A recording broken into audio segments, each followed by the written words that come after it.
computer. Sorry about that. So I guess this recording will be a little bit short because I forgot to hit record before we began. But usually the lectures are going to be recorded, you know, so you can come back and view them again later. But I guess for this one, you know, I forgot to hit record, so it's from there. Okay. Okay. So definitely pay attention to the learning objectives, because if you know me, you know that I like to also use these learning objectives as questions on homeworks and exams too. So, you know, when you're studying for the exams, you know, usually I'll give you guys a study guide with all the learning objectives. Definitely, you know, use them to help your study, because if you can do all the learning objectives, then you're going to be in great shape for the exams. Okay. Okay. And so now let's get into this class. And so, you know, the first question that I think is on everyone's mind is, what the heck is this class? Like, what the fuck did we all just sign up for, right? And so I want to kind of take this class and kind of break it down kind of word by word here and kind of just explain, because it's a little bit of a mouthful, right? And so this class is called Computational Cardiovascular Engineering, right? And so kind of in a nutshell, what I like to describe this class is, it's a class about how we can use our knowledge of fluid mechanics and computer programming to better learn about and design for the cardiovascular system, okay? And so let's break down each word in the title, okay? And so first, let's do computational. And so when I say computational, what I mean by that is we're going to use engineering software to perform calculations and analysis that are beyond human capabilities, okay? And so some softwares that you might be familiar with are things like SolidWorks and ANSYS, right? And so the things that you do in SolidWorks and ANSYS, you know, you wouldn't be able to do it by hand because it's, you know, a computer's going to do it. We're not going to use those softwares in this class. We're going to use a different software. But that's, you know, I mentioned those there just because I know a lot of people have experience with those, and that's kind of, you know, what you can think about. Okay. I see some questions in the chat. Right. Okay. Okay. So let's do cardiovascular, right? And so when I say cardiovascular, that's basically our engineering system of interest, right? So whenever, you know, you're talking about engineering, you need to work on a certain kind of system. And so for this class, that's going to be our, you know, the human cardiovascular system. So that includes your heart, your blood vessels, and the blood, you know, that every human needs to survive in this world, okay? And so we're going to be studying those things pretty closely, which is different because usually we don't work in engineering curricula, you know, we don't work on organic things like this, and especially living things. And so hopefully, you know, that part is going to be interesting for you guys. So we're going to learn a lot of biology in this class. I know when I started this work, I hadn't taken a biology class for like 5 years, ever since like high school biology. So, you know, I know for a lot of you guys, it's going to be, you know, we're basically going to be learning these things from scratch. But don't worry, you know, we're going to do basically reteach you guys all the anatomy stuff from scratch. But even better, you know, we're gonna be viewing these things from kind of an engineering mindset or an engineering lens. So, you know, you might be thinking about you might not think of your heart and your blood vessels kind of the same way as you did before this class. Okay.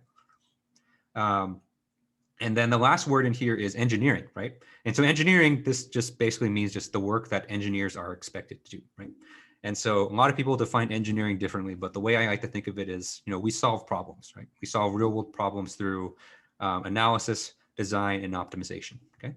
And so when we put these all together, we can say that, you know, this class is, you know, we're going to use computer software, we're going to work on the cardiovascular system, and we're going to do that to solve problems, okay?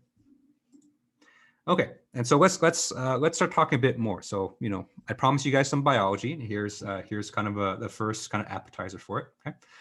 And so, you know, what is your cardiovascular system? And so the cardiovascular system refers to your heart, your blood vessels, and all the blood that's in your human body, right? And so what I have on the right here, this is just a graphic. You know, this is not an X-ray or something like that. But, you know, as you can see, there's a ton of blood vessels that go through your body. Okay.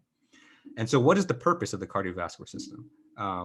Which, you know, ironically, which, you know, funnily enough, you know, when I first started this work, I didn't really think about, you know, what's the point of the cardiovascular system. I thought it's just there to bleed and make people squeamish. But, you know, the main function of the cardiovascular system is actually, it's a transport mechanism, right? And so, you know, all of the cells and all the muscles in your body, they need oxygen, they need nutrients, they need hormones, they need enzymes in order to perform their daily duties. But, you know, if you think about it, the only place where you absorb oxygen into your body is into your lungs, right? And so there needs to be a system that basically takes the oxygen from your lungs and transports them to like all your muscles, all your fingertips, you know, all your, you know, to your leg, to your brain, and things like that, right? Not only that, you know, whenever you eat food and you absorb like the nutrients and things like that, all that gets processed into your intestines, right? And so all of the, the protein, all the carbohydrates that you eat in your intestine, there needs to be some way for that to be transported to the different parts of your body. And the way that happens is the cardiovascular system, right? And so you can almost think of the cardiovascular system as like the freeways and the trucks, that transport things throughout your body. So, you see how important transportation is today, right? Uber's making, tons of money. And so the cardiovascular system is kind of like the Uber of your body. Okay. And I think this next part kind of everyone knows is that, in order to be healthy, you need to maintain your cardiovascular system. So, you need to eat a good diet, you need to exercise well, because if your cardiovascular system goes down, then it's a really vital part of your body. So you're not going to last very long. So you really need to take good care of it. Okay? And an interesting fact, you have so many blood vessels in your body and it's so tightly packed. If you take every single blood vessel in your body and kind of laid it out kind of end to end, for the average human, that would be 60,000 miles of blood vessels or 100,000 kilometers. There should be another zero at the end there. And so there's a ton of blood vessels in your body, which is hard to believe because, for me, I'm a tiny human. So I'm only like 5'4" or something like that, right? So to know that there's 60,000 miles of blood vessels inside me, that's kind of mind blowing, right? So it's fascinating. And it feels like, we've come a long way in understanding the cardiovascular system, but there's still so much that we don't know still. All right, question in the chat, let me see. Yeah, I had the same response too. Okay. And so the next thing I want to talk about is cardiovascular disease. Okay, so this is kind of a really big thing too, especially in America, because we struggle with this a lot, right? And so when I talk about cardiovascular disease, what I basically refer to is any abnormality in your blood vessels or your heart or anything that can impede healthy function, right? And so some common diseases that you might have heard about is high blood pressure, aneurysm, heart attack, stroke. What I have in the picture here is like plaque buildup from like fatty foods and things like that, right? So anything that's going to impede healthy functioning of your cardiovascular system, that's going to be considered disease. Okay. And as I just mentioned, we struggle with this, not only here in the US, but throughout the world, right? So, even during COVID times, cardiovascular disease is still the leading cause of death worldwide, right? And so about 17 million people in the world died from cardiovascular disease each year, and about 600,000 of those are in the US. Okay. Not only is it the cost of life, but it's a huge financial burden too, right? I forgot a number here. So, and so this is an old number. So this was back in 2010. But in 2010, what they estimated was it cost the U.S. about $500 billion each year in terms of taking care of cardiovascular disease. So, that's money that goes into hospital treatments, but it's also money in lost productivity too. Because a lot of times, if you have a heart attack, you're going to be out from work from 2 weeks, right? And so the financial burden that cardiovascular disease puts on our economy is really, really huge as well. Okay. And even though we've come a long way in terms of treating cardiovascular disease and understanding it, there's still so much work there's still so much improvements that can be done, right? In order to do that, we need to better understand, how does disease happen and how does it progress in the human body? Okay. Okay. And so what can we do about that, right? And so, one way that we can better understand disease is to understand fluid mechanics, right? Because like we just talked about, your cardiovascular system is basically, the transport system, and it's basically, a bunch of tubes in your body filled with blood, which is a fluid, right? And so just like the water in your faucet, blood is going to obey the same laws of fluid mechanics, right? And so if we can understand the fluid mechanics of your cardiovascular system, then maybe that's a step towards understanding, how can we better treat people with cardiovascular disease, right? And in fact, there's a ton of interest in this because there's a lot of studies out there that have shown that there's a lot of connections between fluid mechanics and disease, right? And so one famous example is that, in terms of plaque buildup, right? This is really heavily correlated with the viscous shear stress that you experience in the fluid, okay? And so, if you remember from your fluids class, every fluid has some kind of viscosity.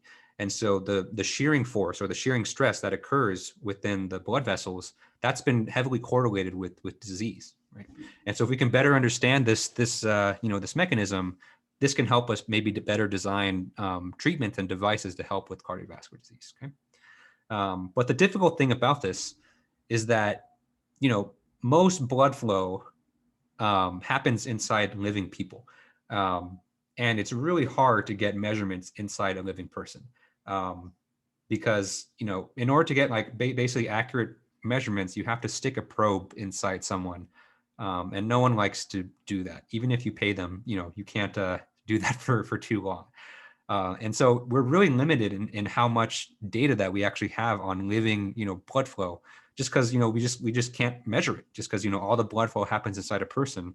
And actually, as soon as you cut someone up to measure, you're kind of altering the blood flow in a certain way. So it's really difficult to actually get accurate and reliable measurements in order to form these correlations. Yeah. All right, question in the chat. Let me see. Oh, so question in the chat is, are you supposed to take notes or just watch and listen?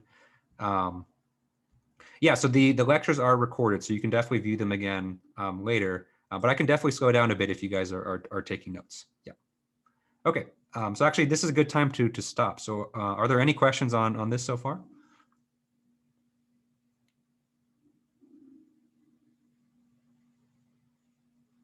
Okay. Oh, question. Okay. Okay.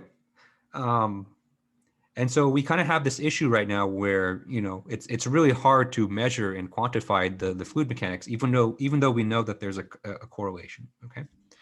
And so in these situations, this is not an uncommon occurrence in engineering, because in engineering, we have a lot of similar things where, it's really hard to get measurements. Like, it's really hard to get measurements on like a rocket ship that's leaving the atmosphere, right? In those situations, in engineering, what we've done is we've relied on simulations, okay? And this is where the computations come into play, okay? And so whenever we're faced with a situation where a physical test or a physical experiment is really difficult to perform, we can do a simulation to basically predict what's going to happen. Okay. And one example of this, which happens a lot in aerospace, is that it's really expensive to build prototypes and to run experiments on things like an airplane wing, right?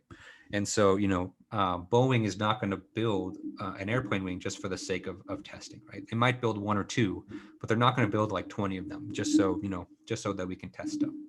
And so a lot of the engineering work that's done at these companies is actually done on the computers, okay? Because on the computers, what we can do is we can set up simulations that mimic these conditions, so that we can find out what's happening without having to perform a physical test. Okay. And the cool thing is, as computers get stronger and stronger, this branch of engineering, computational, is becoming a bigger and bigger part of the workflow, where as we can perform more calculations, and the more that we can trust them, this is becoming a much more viable option. Okay. Okay. And so let's talk about specifically computational fluid dynamics, or CFD. Okay. And so you might have heard the acronym CFD before, but CFD is a special kind of simulation that refers to just fluid flow. Okay. And so you can run a simulation on lots of different things. So I think the most common one is for structural simulations. That's typically done in finite elements. But any simulation that involves fluids is known as CFD. Okay. And so that's what we're going to be using in this class too, actually. So for your final project, which we'll talk about later, you're going to be running a CFD simulation on blood flow inside on a certain part of the body. So that part, hopefully that part will be really cool for you guys. Okay.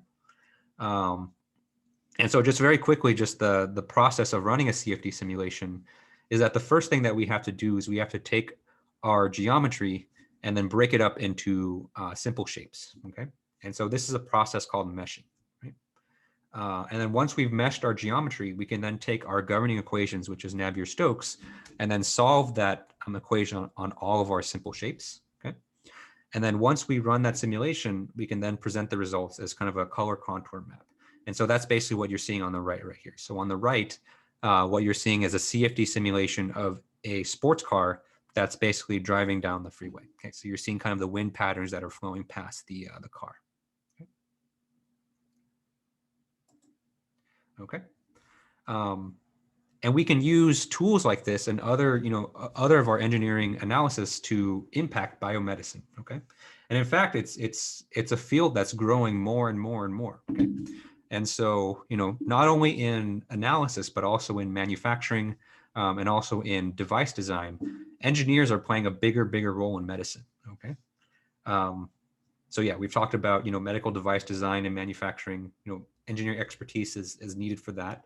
And also, for modeling and analysis, we're starting to see that, like things like CFD can be used to analyze things as well.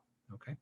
And so one example, I've seen some work that people have done is they've run CFD simulations to see, to simulate someone coughing so that they can, see how far COVID particles travel in the air.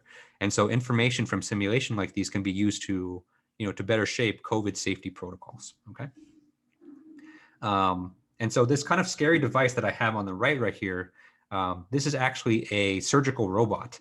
And so this is another really interesting field that I, admittedly don't know that much about, but I think is really cool, is that, a lot of surgeries or a lot of hospitals nowadays are investing in machines like this to kind of help assist someone assist the surgeon with surgery. Okay. And so what you can imagine is that down here, we have a patient that's laying down, and then, all these arms right here contain all the different tools. And with a device like this, the surgeon's actually not even looking on top of the patient. The surgeon's on the other side of the room on his computer, basically operating these four arms, kind of like a Wizard of Oz type of thing. So it looks kind of scary. So it looks kind of like something you might fight in like Final Fantasy VII or something like that. But, this is an emerging field that, that's becoming bigger and bigger. Yeah. Okay. And so are there any questions on any of this at this point?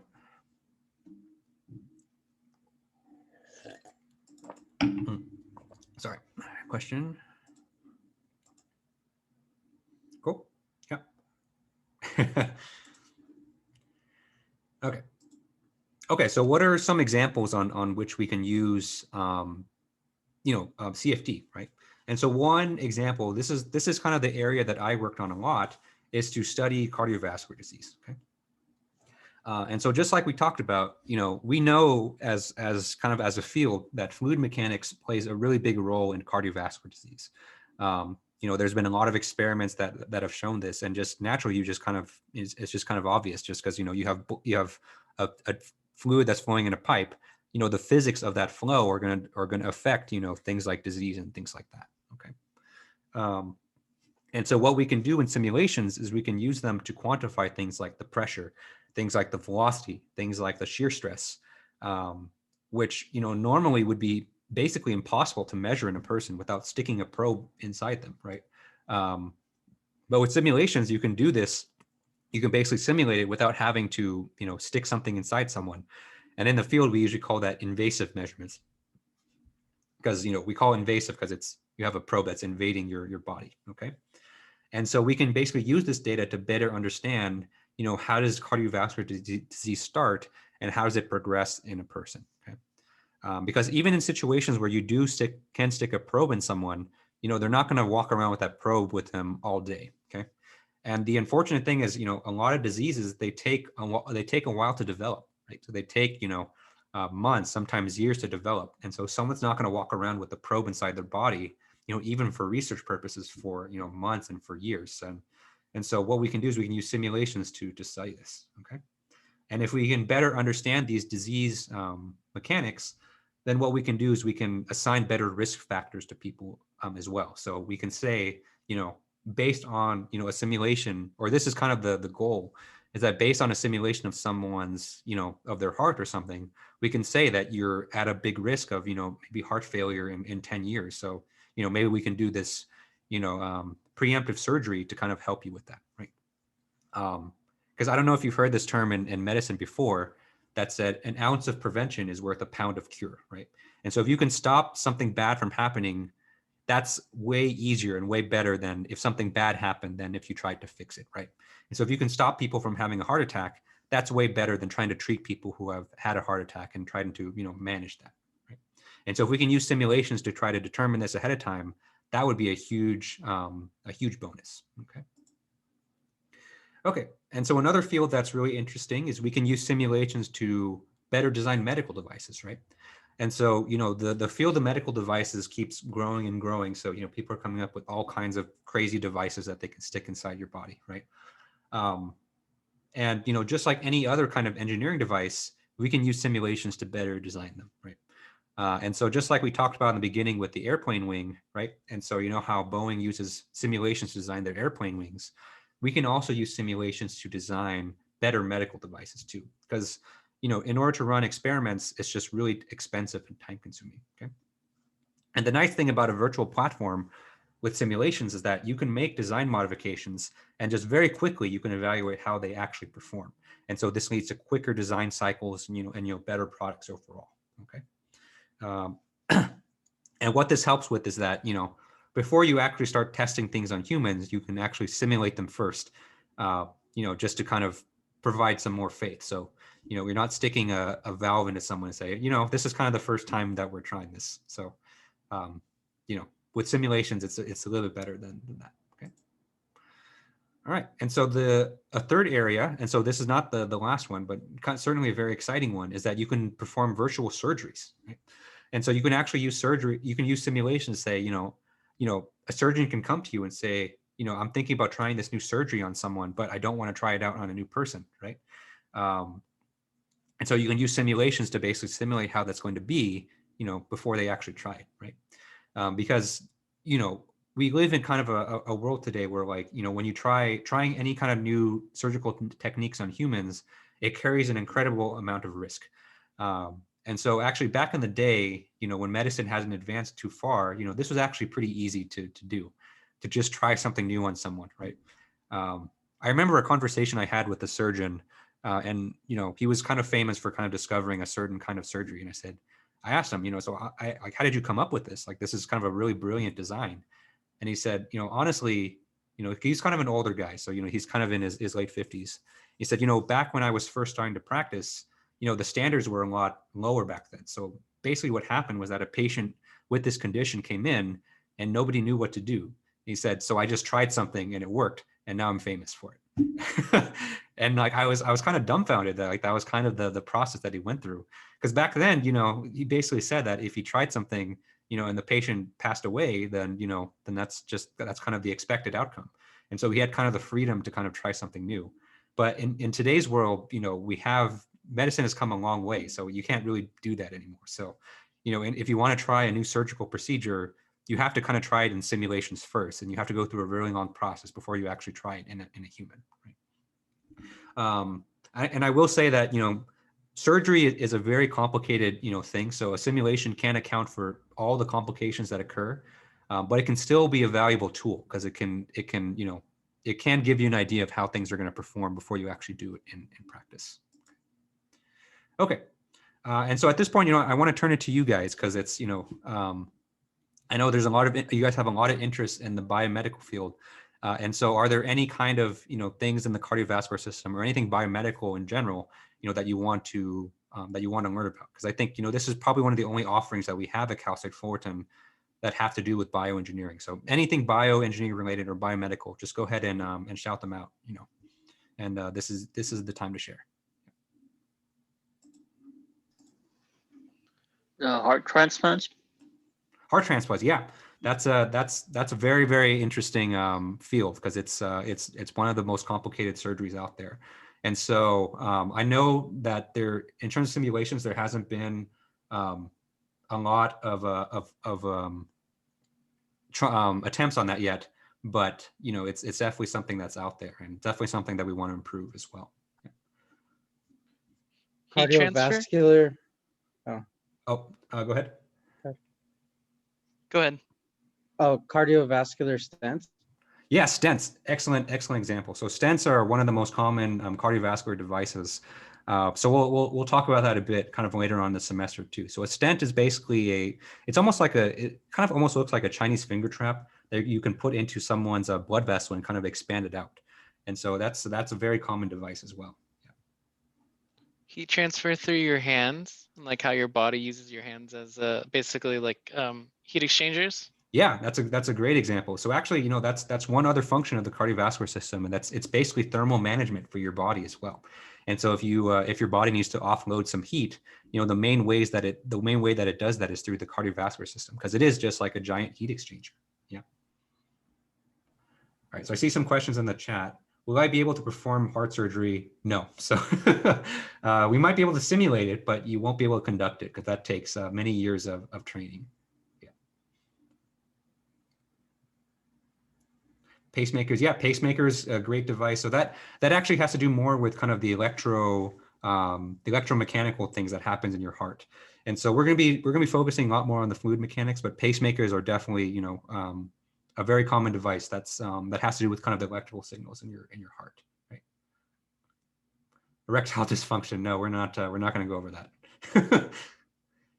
Catheters, yes, catheters is another really common device too. And so when I was talking about before, when you insert probes into people to measure their vitals, a lot of times they use a catheter to do that. So catheters are really interesting, and I wouldn't want to have a catheter inserted in me anytime soon, because there's only so many places in your body where you can insert a giant freaking wire and then have you be okay with it. So actually a very common place where catheters are inserted is actually in your groin.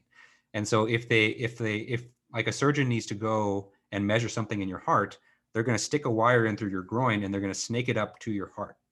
And so I've seen it happen to people, and like, I don't feel comfortable even just watching it. So I hope that, I've definitely been taking better care of my body ever since I've seen that happen, because I don't want that to happen to me. Mitral valve prolapse. Yeah, valves is a very, very big field for cardiovasculars. And so valves, we'll talk about that more when we do our anatomy, but valves are basically structures inside your heart that can basically regulate, the direction of flow.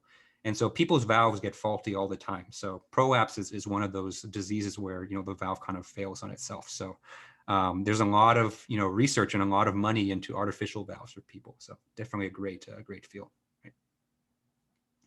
3D printed tissue, cardiovascular tissue. Yeah, that's a really, really interesting field out there. I have to say that I'm not the person to talk to for that. So actually, Dr. Sue is actually an expert on biomaterials. So I think she's teaching a class this semester on biomaterials. And so she would definitely know a lot more about 3D printed tissues. But I know it's a very exciting field. And, if it once they improve it, it's going to make a big impact on the field as well. Yeah. Angioplasty. Yep, that's another really important, procedure out there. Typically done with catheters too, actually. Yeah. Balloon pumps. Yeah. Wow, you guys know a lot, man.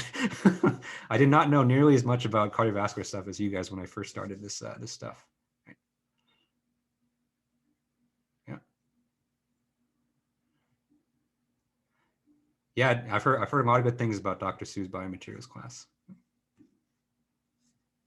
When performing a heart transplant, do you technically die for a second for the new one to be successfully transplanted? Yeah, so it's a complicated procedure. So actually they use a machine called a heart and lung bypass. And so they basically hook you up to a machine that's going to perform the pumping for you, while they kind of swap out your heart. Yeah. And so you don't die, I guess, but you have another machine that's going to perform the pumping for you. Yeah. Oh, you're a kinesiology major. Oh, that's awesome. Yeah. Got a YouTube degree. Yeah. Let's see, how will we relate computational fluid dynamics to subjects like stents and catheters to improve designs of these medical devices? Yeah. So so basically we can use simulations to simulate, what are the stresses and what are the big impacts on these devices that the blood is going to impart. Because what happens a lot with these stents is that you insert them into a person, and then over time they start to degrade because kind of the blood kind of acts on them. So I know that there's been a lot of research into simulating the blood flowing over these stents, to improve their efficacy. Yeah, great examples, guys. I knew literally like 10% of what you guys just put in when I first started this field. So that's great. So I'm really happy to see that this field is growing, not only in the industry, but also from students as well. Yeah. Okay, so let's go ahead and continue on. Okay, so speaking of industry, I think a fair question to ask is, how much is this being used, simulations in the industry? So I know before the class, I said a lot of the big companies out there are still kind of adopting it, but there's a lot of startups that are current, that are, popping up, that are starting to use just solely simulation technology, right? And so one example that I like to talk about is a company called HeartFlow. And so actually this is a company that I know a lot of people that work there. And actually, one of my good buddies works there, and I'm trying to get him to give a talk sometime this semester too. So hopefully he's free, right? But what HeartFlow basically does is that they use simulations to basically assess, heart disease, right? Because normally, to assess heart disease, a lot of times you have to stick a catheter into someone and measure it. But HeartFlow says, we can do this with simulations, and they've been pretty successful. So they've actually received FDA approval for their methods, and so it's really exciting because they were kind of the first ones to do that. Because what it does is for patients, it helps kind of avoid a really expensive and invasive test, and it kind of saves them a lot of money too. Yeah. Okay. So any final questions on the kind of the course introduction? And so from here, I was going to kind of give a tour of the course website, and also just talk about the syllabus. But are there just any questions about the course in general?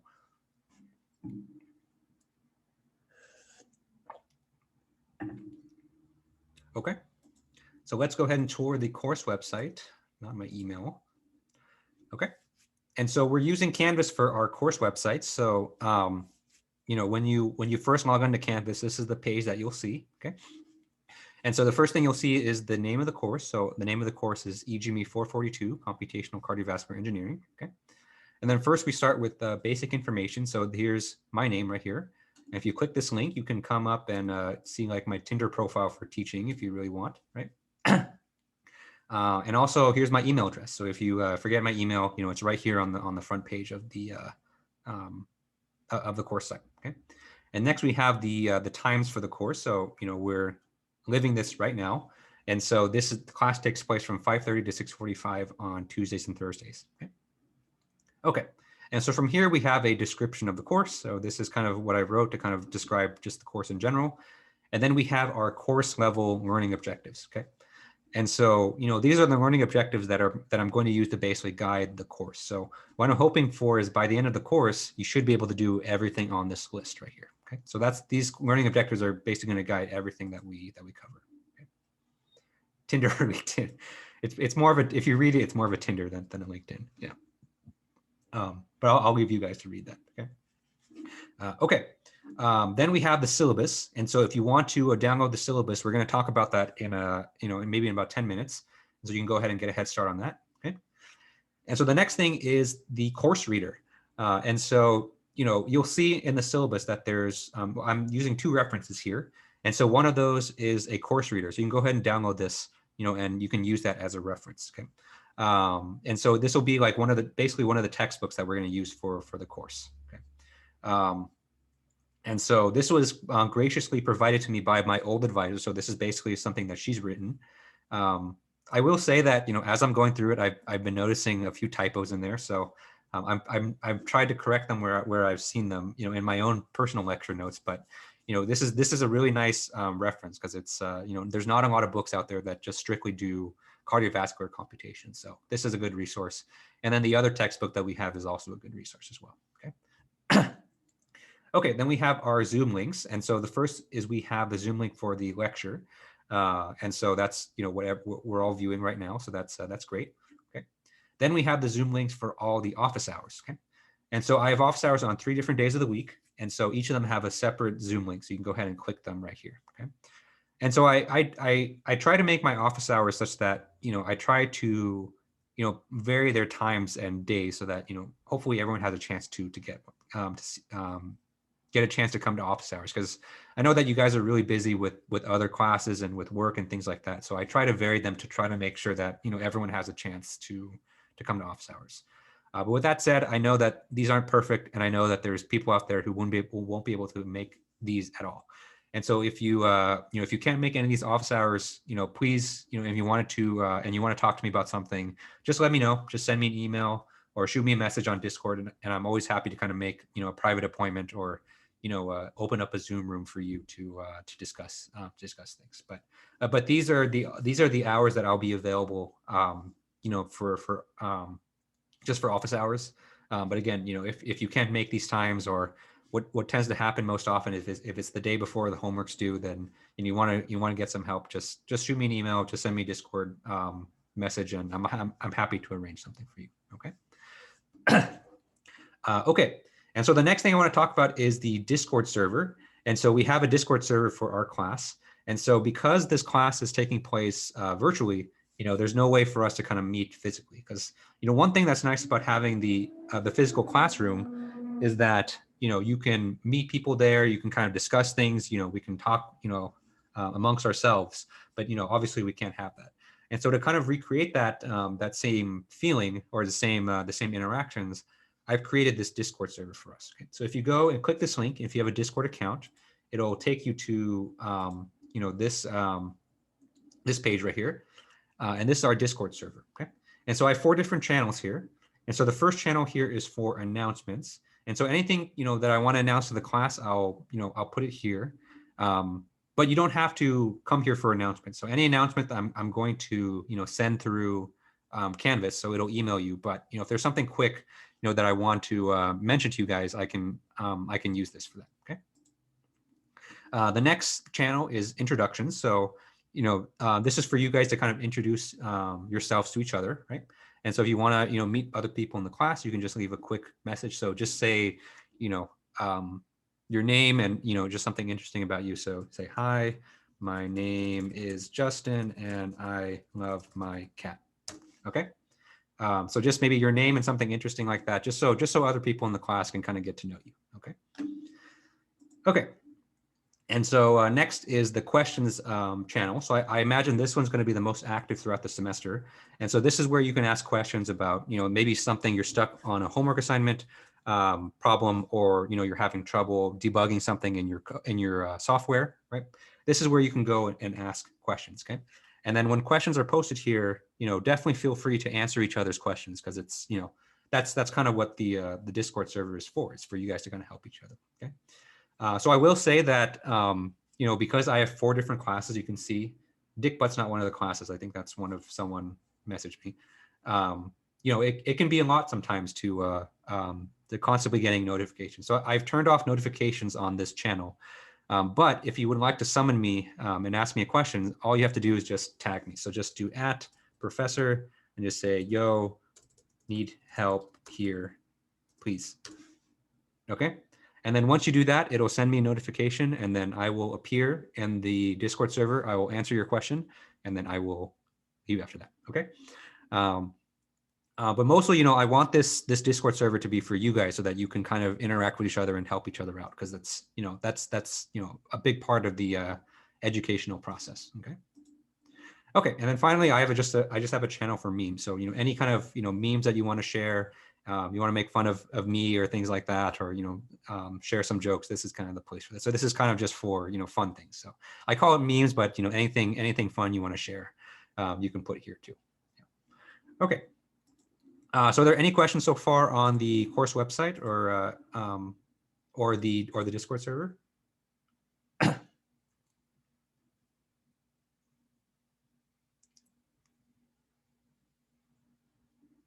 Okay. Okay. And so let's come back to the course website, and then let's come to the bottom of the homepage right here. And then here we have our course outline. Okay. And so you can see here, I've broken down our semester here into all 16 weeks. Okay. And then what's going to happen here is that as we progress through the semester, these links will become active and you can click them. Okay. And so we're in week 1. So we go ahead and click week 1 right here. Okay. And then once you come to this page, it'll tell you some information, all the information you need to know for that week. Okay. And so since this is the first week, this is all that I have, but every week is going to have basically the same format. Okay. And so every week is going to start with its title. Okay. And so this week is going to be course introduction and cardiovascular anatomy, which is what we're going to do on Thursday. And then from there, I've written kind of a short blurb or a short paragraph about, describing what we're going to learn this week. And I've also listed all the learning objectives for this week as well. Okay. And then also on these pages, I'm going to put the YouTube links for the recorded lectures because, you know, after every lecture, basically, I take the video file and I upload it to YouTube. And then once YouTube is done processing that, then I put the links for it right here. So you can basically, this is easy access for you to view all the lecture videos. Okay. And so I have a slot for lecture 1 and lecture 2. Okay. Any homework assignments that I've assigned that week will be put here as well. Okay. And so right now there's only one homework assignment. And that's for the introductions, okay? And so we'll talk about this later today. And then any files that I want to share with you guys will be here as well, okay? And so any lecture slides, any lecture notes, any homework assignments, any homework solutions, study guides, extra material, basically any material that I produce for this class, you know, I'm going to upload onto the course website, and you can find them, you know, within the files for that week, okay? And so at the very least, you know, each week you can expect the lecture slides or the lecture notes for that week to be posted at least, you know, the Friday before the week, okay? And then just any other files that you can find here as well, okay? And so you should definitely be visiting these weekly, you know, these weekly pages a lot, because this is where I post, you know, a lot of the information, okay? Okay. And so that's the weekly viewer, okay? And so that's everything you need to know on the home page. So let's go through all the different tabs now. And so the first tab is the announcements tab. So probably you'll never have to come here because this just lists all the announcements that I send throughout the semester.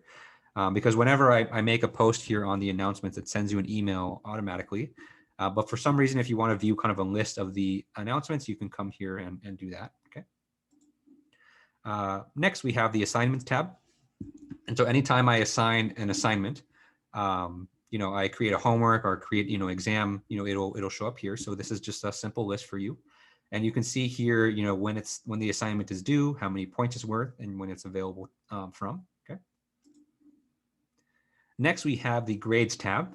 And so when you come here, you can view, you know, basically your grades for every assignment, okay? And then once I've entered some grades, it'll, you know, have a total for you here. And then what it's showing you here is also how the grades break down. So, you know, for this class, homework's gonna be worth 10%, midterms are gonna be 40%, and final project will be 50%, okay? Next, we have the People's tab. And so if you want to see a list of everyone in the class, you can do that here, okay? All right, and then the last tab that I'm going to show is the Files tab. So this is kind of the raw kind of file folder where I'm going to upload everything. So, and so, you know, everything that I upload here, I'll put a link to, you know, somewhere else in the course, usually in the weekly viewer. But, you know, if you want to come here and say, you know, what tends to happen often is that, you know, I assign a homework assignment and I make a mistake in the solutions. And so sometimes I'll update those. And so if you want to come here and just download the updated, you know, homework assignment, you can just come here and do that, okay? And so I have a folder here for assignments. And so basically all the homework assignments will be here. So it's empty right now, okay? This lecture notes folder will contain all of the lecture notes.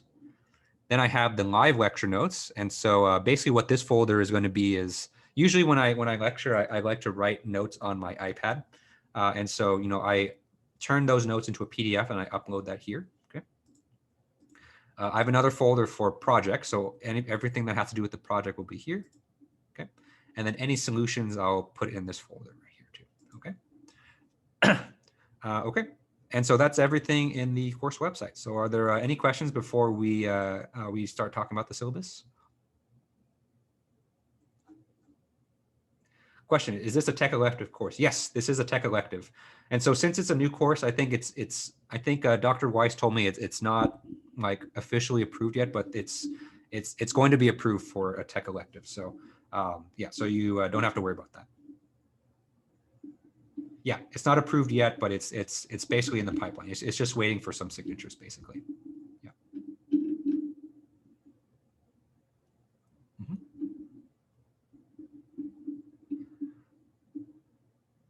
Yes, you will get credit for it. Mm-hmm.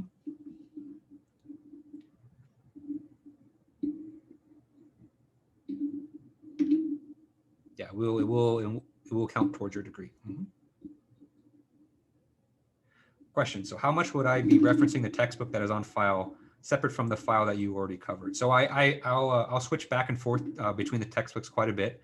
And so if you look at kind of the bottom of the syllabus, I have both textbooks that are covered there. So for each week, basically, I've listed basically the chapters in each textbook that I'm going to, that week will cover.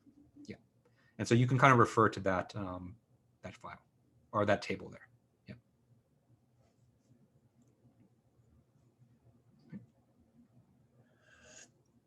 Okay.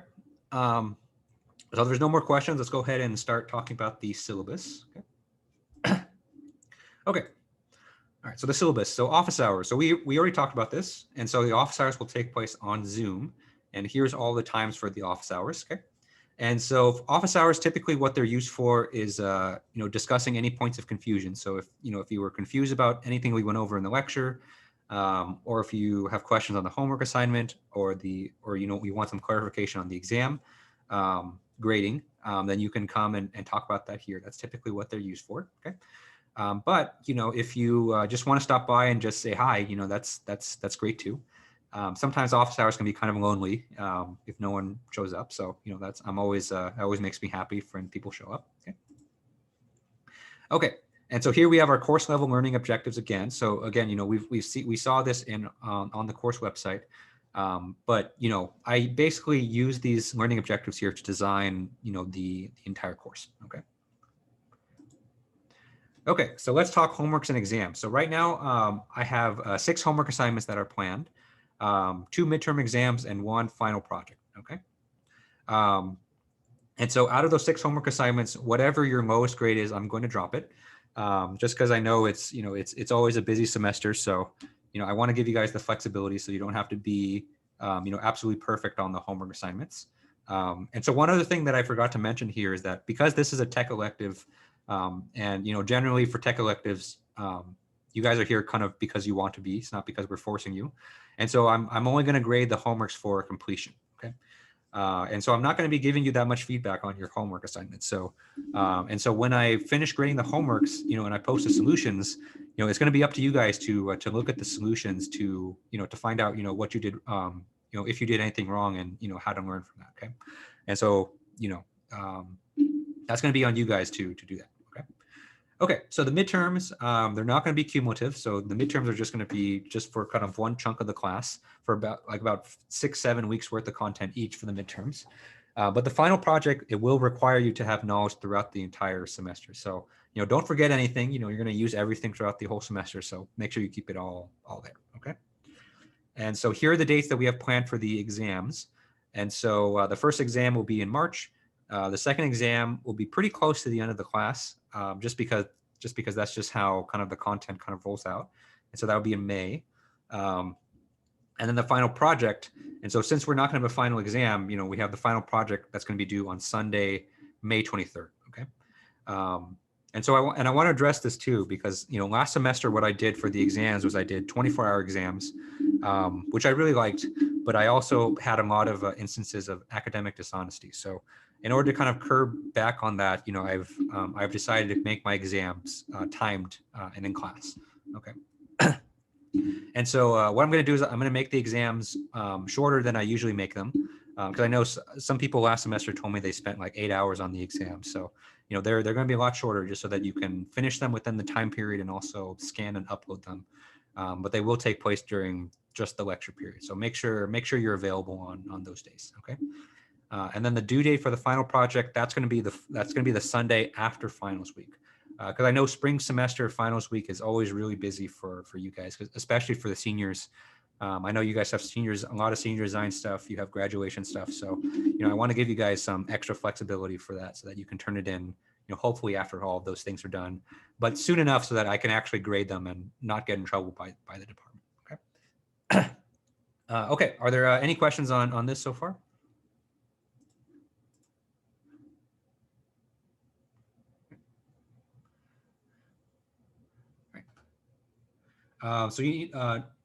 So you will need to buy the other book. We'll talk about it in a minute when we go to the textbook, right? Yeah, we'll talk about that soon. So only 6 homeworks total. Yes, only 6 homeworks. No final, so no final exam. No, so there's only going to be a final project. Final project will be individual, and that is non-negotiable. So the final project you will do on your own, and there will be no groups for the final project. Yeah, homework usually takes a while. Yeah, it's only going to be 6 assignments, but they will be 6 significant assignments. Yes. All right. Any other questions before we move on? Okay. Okay, so course grades, and so you saw this on the on Canvas already, but here's how the grades are going to break down. So homework's going to be worth 10%.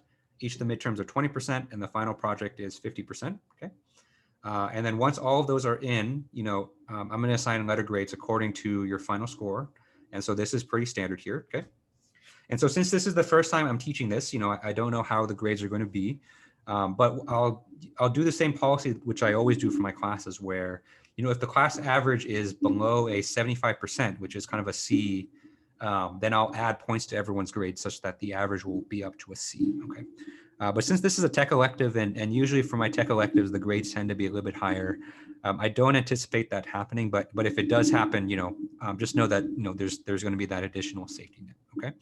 And then at the end, I apply, all the usual rounding and stuff like that too. So, if you're at a 50, if you're at like a 89.5, I will round you up. I've even rounded up from 89.4 just because, for some reason, every semester, there's always one person that ends up with an 89.4, and I always get an email from that person and I always round them up. So, I try to be as generous as I can with my rounding. All right, textbooks. And so this hopefully will answer your question from before. So the textbook, there's the course reader that I provided on the website. And then here's the other textbook right here, which is called Cardiovascular Biomechanics by Hoskins. Okay. And so this is not going to be required for the course. And so, I'm not going to, it's not like I'm going to assign readings. I'm not going to assign problems out of the textbook, but it is a good reference. So it's there's definitely a lot of really good information in there. And so if you can pick it up and you can find it at a cheap price, or even better, if you can find it at a free price, definitely pick it up because it's a good textbook. Okay. And so I've mentioned this to all my classes, but I really fully believe that the textbook publishers are run by the mafia. And so, if you can avoid giving money to them and find a free version of this textbook, then definitely go for it. Okay. Okay. I see some questions in the chat. Oh, awesome. Yeah, so it looks like if you need the textbook, it's right there for you. So definitely, it looks fairly large. So start the download now. Yeah. Okay. Okay.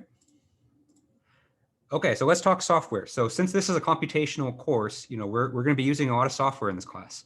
And so the first thing we're going to use is we're going to be using MATLAB. And so make sure you have MATLAB on your computers. And so if you're a Cal State Fullerton student, you can download the student version of MATLAB. And so if you haven't done so already, definitely look into that.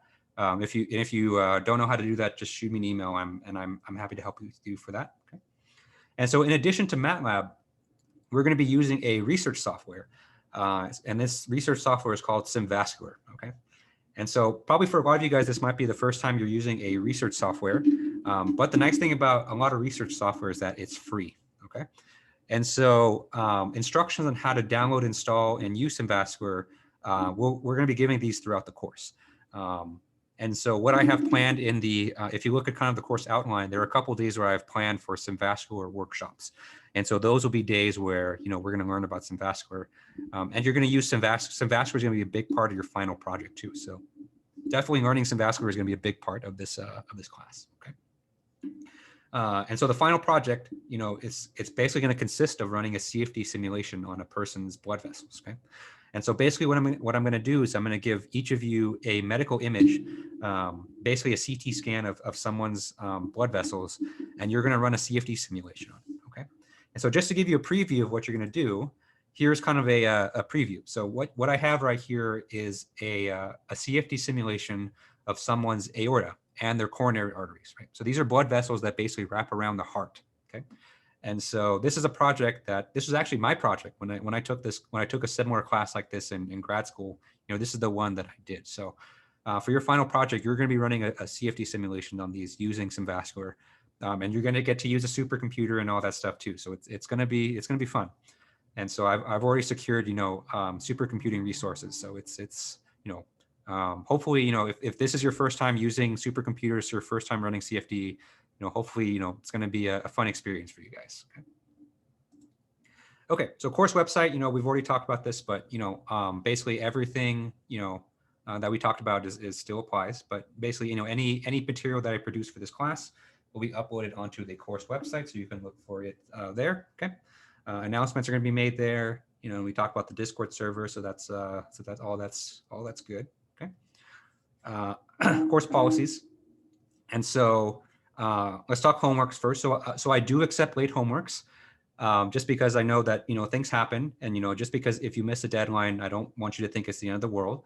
And so, you can still turn in your homeworks late, but each day that it's late, I do have to dock 10% off just because it's late. Okay. And if for some reason, the Canvas site isn't working, then you can just scan your homework and just email it to me directly. Okay. Okay. Regrades. And so, I make mistakes, just like every other human. If you've had me as an instructor before, I make a lot of mistakes.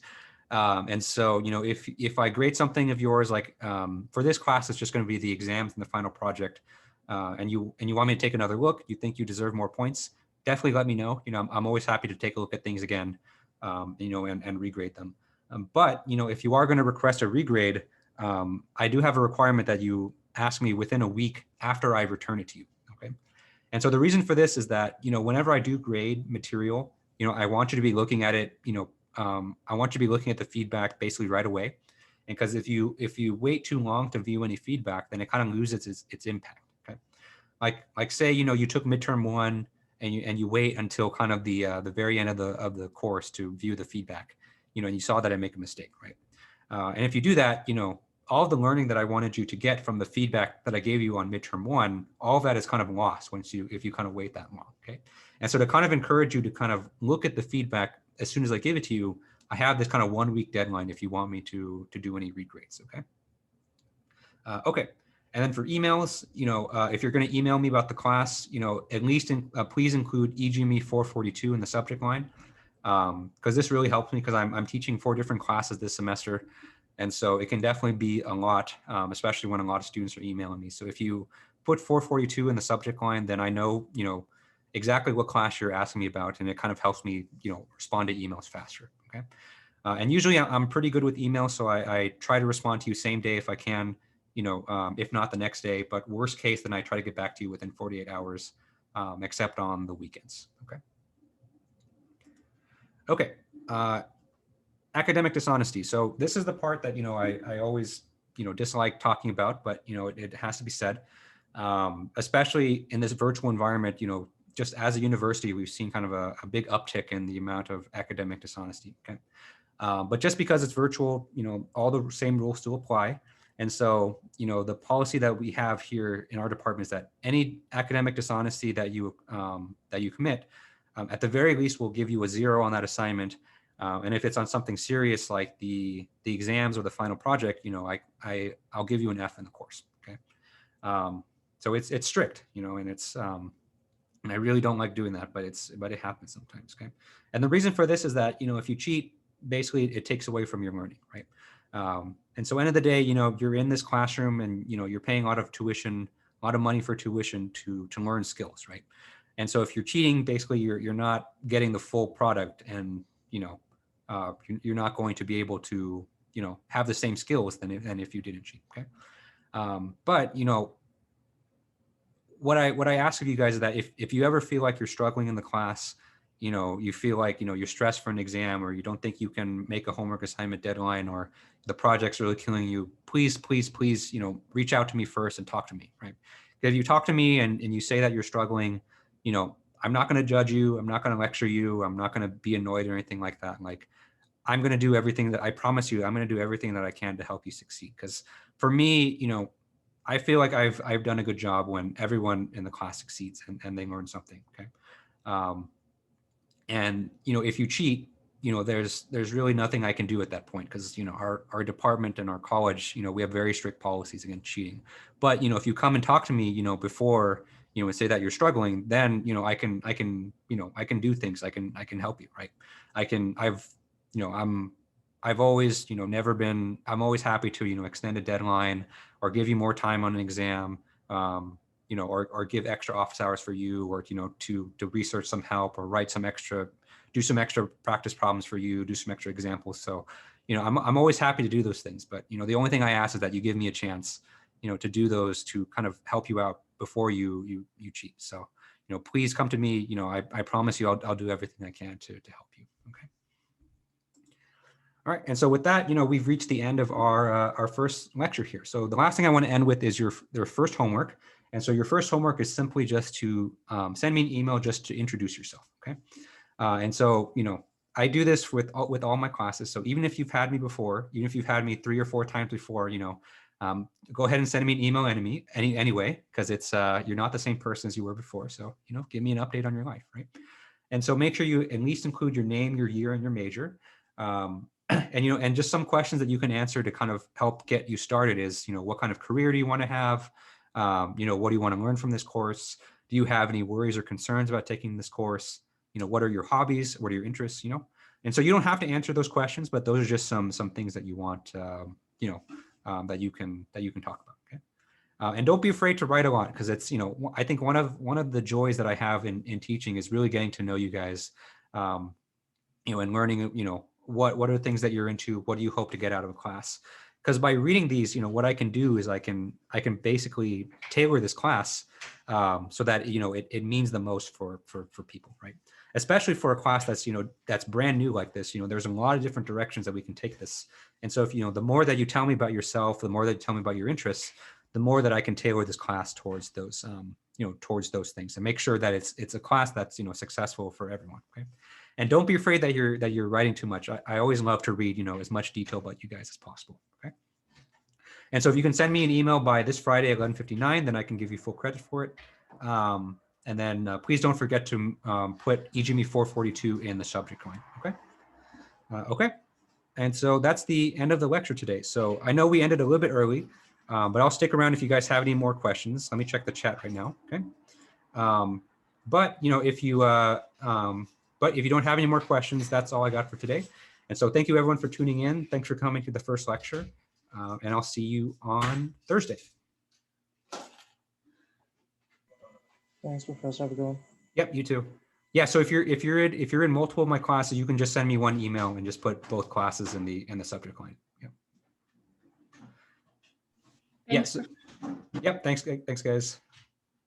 So the introduction email is for me. So the introduction on Discord is for other people in the class. So your Discord introduction doesn't have to be as long or as lengthy. It's basically just to kind of say hi to everyone in the class. Yep. What's in my Steam library? Yeah, we can go through that. So one of my other classes, they wanted to see my Steam library too. So after all the other questions, we can look at it and you can judge me. Yeah. Professor, I already sent you my intro email for the other class. Yeah. Should I just resend it with EGME 442? Yeah, if you can do that, that'd be great. Because what I do is I basically search my email for like 442, and I just look at the list of names and I grade that. Okay, I'll do that. Thanks. Yep. Yeah, Discord is optional, so you don't have to do that. Yep. Professor, I just got my permit today to add, so I just added. Okay, great. When will Canvas show up on my end? Usually it happens, I think, sometime at midnight. I think they kind of do everyone at once. So I think by tomorrow morning, I think you should have access to it. Thank you. Have a good day, everybody. Thanks, you too.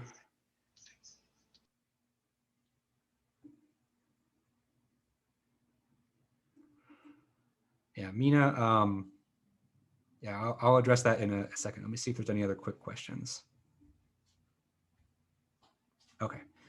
Yeah, so I know that, a lot of people are kind of enrolled in multiple courses. So regards to this and 410, I would say, 410, I would say is more generally applicable because finite elements is definitely a really big skill, that's used in a lot of different engineering fields.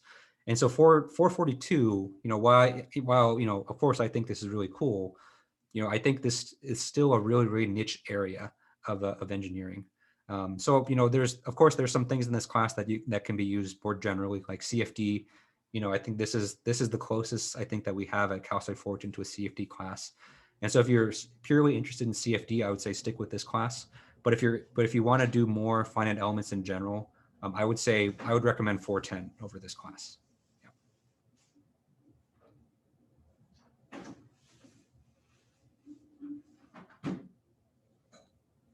Professor? Yep. Mhm. I don't know if you have any knowledge on this or anything, but I particularly took this class because I do want to get to Edwards at some point. Mhm. I'm not sure would you consider this like something like professional enough to put like in the resume in terms of like trying to get into Edwards? Yeah, I mean, I think it's definitely something that you can put on the resume. You know, I think this is kind of as close as you can get to like some of the work that they do. This and I think Dr. Su's class on biomaterials, I think are really great classes to put. There aren't, not that I'm aware of any, but there aren't any projects or departments at Edwards at Irvine that specifically use this technology. Although I would hope that, you know, someday that Edwards does pick it up, because especially the Irvine branch here, they do a lot of work in heart valves. And so I would hope that, you know, one day that they would pick up this kind of technology. But at the moment, you know, it's not like they're asking for people who can use Simvascular in Edwards, but just the general knowledge and just the, you know, kind of the exposure to biomedical engineering stuff that you'll get from this class, I think is definitely something that would be interesting to put on your resume for Edwards. Okay, perfect. Thank you. Yeah, because I did sign up for Sue's biomaterial class as well, just because obviously of the material that is going to be covered. Yeah. So yeah, definitely. You know, and I know there's a lot of students that are working, you know, with Edwards on their senior design too. So it's definitely something that's good, and that's something I hope for myself to kind of build a relationship with Edwards too. I haven't really had a chance yet, just because I'm still kind of new here, and there's still a lot of other things that keep me busy. But I hope that one day, you know, once things calm down, I get some projects with Edwards, because a lot of the stuff they're doing there is really cool. You know, and I would hope that a lot of my expertise would be helpful for them too. Yeah. Okay. Cool. Thank you. Thank you, Professor. Yep. Mhm.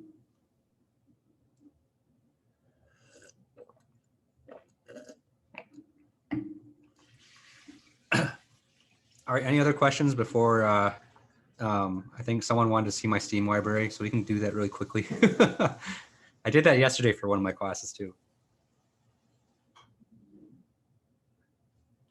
Okay, so we can look at my Steam library, so you can all judge me now. Let me stop the recording really quick.